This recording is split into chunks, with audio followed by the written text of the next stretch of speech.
आज नवरात्रि का दूसरा दिन, दूसरी संध्या। इस बार नवरात्रि अनुष्ठान में हम लोग रामचरितमानस में 4 घाट की चर्चा कर रहे हैं। कल हम लोगों ने सुना था भारद्वाज मुनि ने याज्ञवल्क्य ऋषि से प्रश्न पूछा है। ये याज्ञवल्क्य ऋषि कौन है?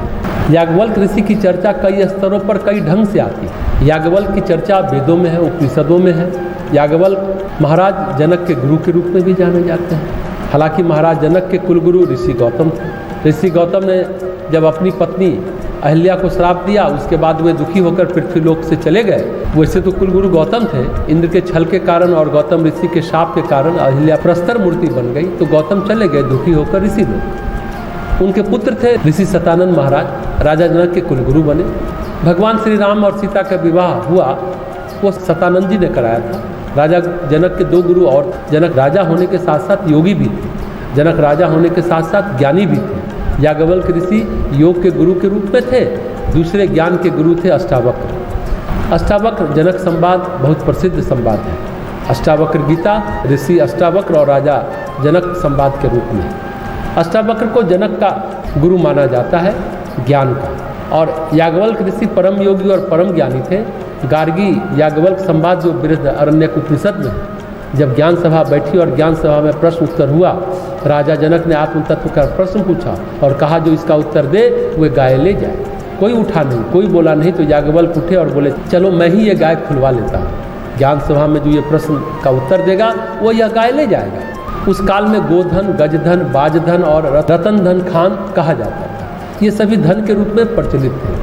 सबसे प्रथम धन गोधन, यानी गाय को धन माना जाता है। गार्गी का पूरा नाम था गार्गी वक्ष्णवी। गार्गी वेदों की बड़ी पारदर्शी विद्वान थी। शास्त्रों का, ऋचाओं का, उपनिषदों का बड़ा ज्ञान था। फिर उसने याज्ञवल्क्य से कई प्रश्न पूछे, फिर उनके उत्तर से गार्गी संतुष्ट हुई। गार्गी की संतुष्टि के बाद याज्ञवल्क्य ऋषि गाय ले गए। ऐसा उल्लेख बृहदारण्यक उपनिषद में आता है। वे जनक की सभा में ज्ञान चर्चा में उपस्थित थे। तो गोस्वामी जी महाराज कहते हैं याज्ञवल्क्य ऋषि ने शिव जी से यह कथा सुनी। शिव जी ने काकभूषुंडी को सुनाया, फिर काकभूषुंडी ने याज्ञवल्क्य जी को सुनाया। इस तरह से कथा घूमती फिरती रही। तो राम कथा में ऋषि याज्ञवल्क्य की इस रूप में चर्चा गोस्वामी जी ने की है। अन्यत्र इनका उल्लेख इस तरह से इस रूप में चर्चा नहीं है। कहते हैं याज्ञवल्क्य ऋषि योगी थे। हठयोग के अनेक ग्रंथ मिलते हैं, जैसे हठयोग प्रदीपिका, घेरंड संहिता आदि। वैसे ही एक ग्रंथ है योगी याज्ञवल्क्य, उसमें भी योग के अनेक प्रसंग, योग की अनेक बातों का उल्लेख मिलता है। योगी के रूप में याज्ञवल्क्य की चर्चा है। योगी याज्ञवल्क्य ने राम कथा का उपदेश सुना और सुनाया। एक और बात का उल्लेख मिलता है कि जब भगवान राम का विवाह जनक पुत्री सीता से हुआ, राजा जनक ने उनसे निवेदन किया कि आप हमारी पुत्री के विवाह में पधारिए।